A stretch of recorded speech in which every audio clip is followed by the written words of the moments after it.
What's going on, my broskiis? My name is Toadski, back again, here to bring you guys yet another One Piece Treasure Cruise video. So on August 20th is going to be the debut date for the brand new Pirate Alliance KIZUNA clash against Sakazuki. Remember though that this is not a super boss KIZUNA, so you don't have to build like 6 or 5 separate teams. You just have to build, one team for each of the generic colors. You don't have to worry about a super boss KIZUNA. So that is one like shining light, I suppose. Like, you don't have to build like a lot of different teams for this event. Remember that you want to be playing this event for not only the Super Evolution skulls for Sakazuki himself, but also the recently released Kozuki Hiyori from the Grand Feast Sugo Fest from Co-op Quests. She can also super evolve in this event by picking up her skulls. Now, to get her skulls, you need 5 of them. It says you get 1 in box 6, and then it says you get the rest in box 7. So you basically have to reset box 7 a bunch of times in order to get all the skulls. And I can already see it that a lot of people are not going to be able to secure all the skulls for Kozuki Hiyori, which I think is definitely a shame. I don't like the fact that they do it this way. They should do it the exact same way that Sakazuki's kind of structured. Like, if you make it to box 7, you get all the skulls immediately. Yeah, it's just kind of annoying, and it just means that you have to go extra hard in order to super evolve the Hiyori, which is just going to be frustrating for a lot of people out there, but I just want to make sure that it is known that you can go ahead and do that. There's also some additional crystal skulls that are going to be at the KIZUNA shop, and there's going to be like discounts as well, which is neat. But yeah, that's basically all the stuff you need to know. Pretty basic KIZUNA clash. Sakazuki, we've already talked about him in a separate video. Not my favorite 6+ of the year, but it's definitely like not the worst 6+ that's ever come out either. So I guess without further ado, we can go ahead and start discussing each of these bosses in a little bit greater detail. The first boss that you're going to come up against, though, is going to be versus the quick variation. So the team that I have kind of developed here is ideally using, like, basically whatever you want as a friend captain. Like, using Roger as your own captain kind of gets around a lot of different things. And because of the way that Roger is structured, you can use his special ability on stage 2, then use his EX Super on the second stage as well to extend his attack boost, orb boost, and color affinity boost to the last stage. One thing to note about this KIZUNA clash in general is that all 3 bosses, no matter what color variation you're going up against, they are going to have this really pesky debuff that gets inflicted to your crew, where it basically means that you do like neutral damage to the boss, like no matter what color the boss is. So you can see right at the bottom, this bottom line, 98 turns of remove type effects. This is on every single boss, and as I said, it basically resets it so that every piece of damage you do against the boss is neutral, which means there's no super effective damage, but there's also no, type disadvantageous damage. So it means whatever team you build, it doesn't really matter. You're going to be having like neutral damage, so you do have to account for that. It means color affinity is the worst buff you could possibly apply here because you don't have affinity. Everything is neutral damage, so do keep that in mind when you are team building for this KIZUNA clash. But in terms of what we're doing for this specific boss versus quick, stage 2, there is 5 turns of attack down. There is also going to be a chain attack down, and there's also going to be chain reduction. So the way we're getting around this is that we are going to use the Roger special and then his super type so that we can have the 3 turns of buffs, and then we can go ahead and use the switch and special ability of the Redhead Pirates. This is a really great character. Their special ability is obviously fantastic. The ability to grant a 3.75 times chain lock for 3 separate turns, so we can completely ignore the chain attack down that gets applied on stage 2. And then that leads us into the final boss stage where we have a full board of block slots. There is a barrier on the enemy side of the field where you have to hit the enemy with 2 tandem slots in order to break it, which is why I have this Dex Luffy on the team. This Dex Luffy is given for free by completing the panel missions. Very, very easy to do. So make sure to do that because you get him at Super Tandem level 5 and everything like that is really, really good. And he just gives you a full board of tandem slots, which is obviously fantastic. Now, there is also going to be 1 turn of Rainbow Shield, Threshold, and Defense up. It's very, very pesky, and this is at level 31 and above. So in order to get around that, we do have the Big Mom on the crew. Big Mom is one of the EX requirements for Roger, and Big Mom also provides us with the ability to remove Rainbow Shield and Damage Threshold, and then the support of Chopper attached to this Robin will remove 1 turn of defense up. Robin is also here because she removes 6 turns of paralysis and 6 turns of resilience. So that's basically it, and as I said, the friend captain can be literally whatever you want, so long as it like complements the team. You can pretty much use whatever you want, right? So that is one of the the great positives of this crew. And then of course, as I mentioned, the Luffy is here because his special grants the full board of tandem slots, so you basically use everything else, and then Luffy is the last special that you use to guarantee that, you know, you have those tandem slots that you can break the barrier with against the opponent. And that's basically how the team works. But, you know, because you don't have type advantage, damage may be a little pesky once you get into the deeper levels. So this time we're moving on to the versus Psy variation, where Strikers, Cerebrals, and Powerhouse all receive cooldown, and due to the gimmicks here, Legend Uta is just one of the best captains you can use in this quest. She's fantastic because she deals with the special reverse and the paralysis, and if we have a look at stage 2, we're inflicted with special bind on our right side for 3 turns, which is why we have both Bonnie and Sabo. On stage 2, you would probably want to use Bonnie, and we want to save Sabo for the final stage. We'll talk about that in just a moment. You're also hit with special reverse and paralysis, which Uta removes with her captain ability, so you do not have to worry about that.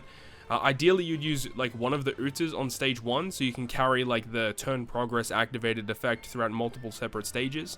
And then whenever you activate Uta's special ability, that will generate the ability to use her superclass. Ideally, keep both of her superclass effects for the final stage because it does provide healing, and that's going to be very, very important once you get to that final stage.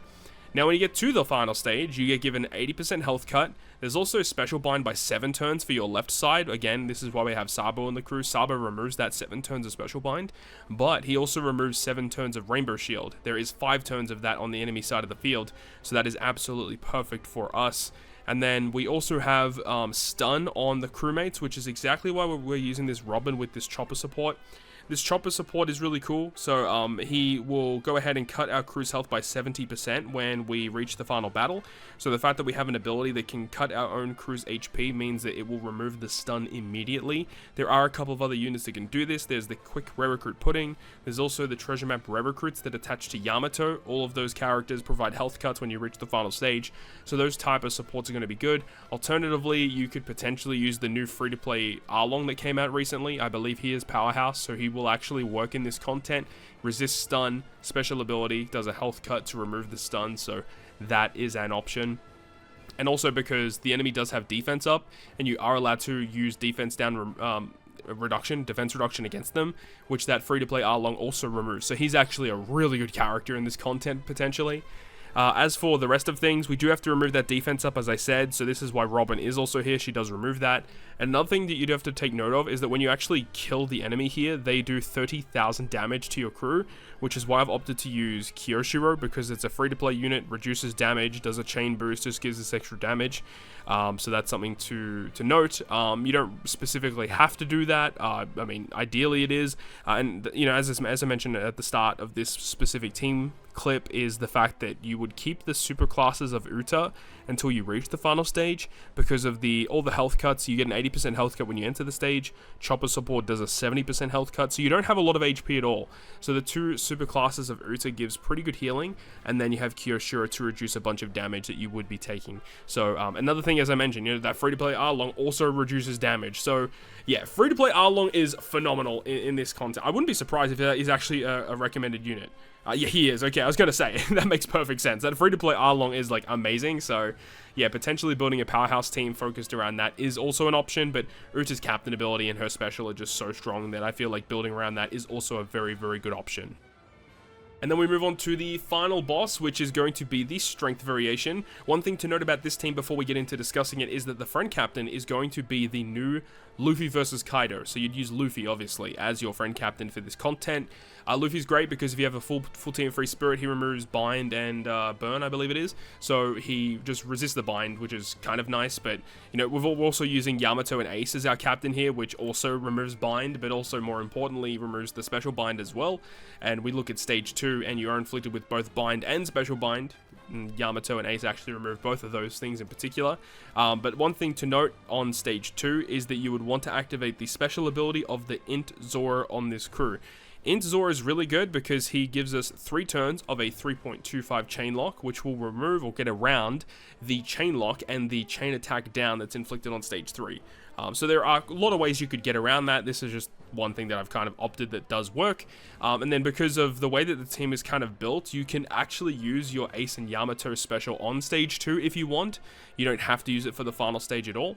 But when we move into the final stage, there is, as I said, those chain attack down chain lock, which the Zora kind of bypasses.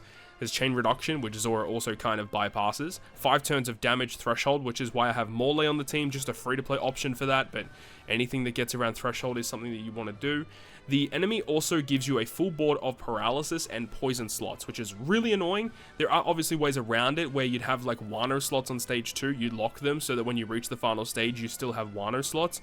That's obviously a way that you could do it. Another way that you can do it as well is with this guy right here. So this is the Frankie Tanky legend. This unit is really strong because it does remove poison, and it also gives an attack boost to fighter, slasher, shooter, striker, but it also gives an orb boost to free spirit, cerebral driven, and powerhouse. So with this, when you activate the special ability, you're not only getting an attack and an orb boost for your whole team, but you're also removing poison. Now, if you guys know, when you activate a poison removal special, it will change poison slots into matching. Another thing, we have the Usopp support attached to them. This Usopp support says that when you activate the special, it removes 1 turn of paralysis. And when you activate a paralysis reduction effect, it will remove the paralysis slots and change them into matching. So with the Frankie special, you're getting around the poison and the paralysis slots with that support simultaneously, which is really cool. So that's extremely powerful to do. So you can do it that way, or you have like Frankie himself, and then you have another special to remove paralysis directly is another way that you can do that. And then there is also the effect of your type effects being removed, so your damage will be neutral for this whole fight.